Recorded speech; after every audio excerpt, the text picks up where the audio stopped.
જય શ્રી કૃષ્ણ, હર હર મહાદેવ। આજથી પવિત્ર શ્રાવણ માસનો શુભારંભ થયો છે।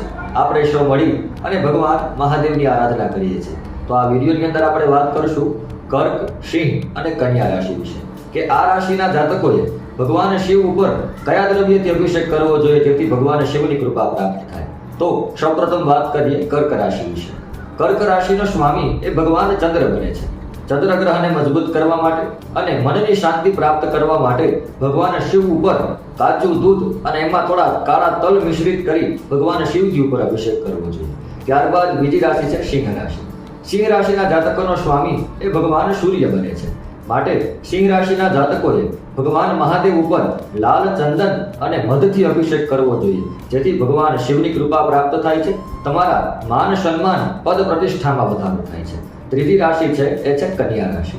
કન્યા રાશિના જાતકો જેનો સ્વામી એ ભગવાન બુધ છે, તો આ રાશિના જાતકોએ ભગવાન શિવ ઉપર શેરડીનો રસ અને સાકરવાળા જલથી અભિષેક કરવો જોઈએ જેથી તમારી જીવનની બધી જ આર્થિક સમસ્યાઓ છે તેનું સમાધાન આપણે પ્રાપ્ત થાય છે અને મનની શાંતિ પણ પ્રાપ્ત થાય છે। તો આ વિડીયો આપને કેવો લાગ્યો એ જરૂરથી જણાવજો। કોમેન્ટની અંદર હર હર મહાદેવ લખવાનું ભૂલતા નહીં। જય શ્રી કૃષ્ણ, હર હર મહાદેવ।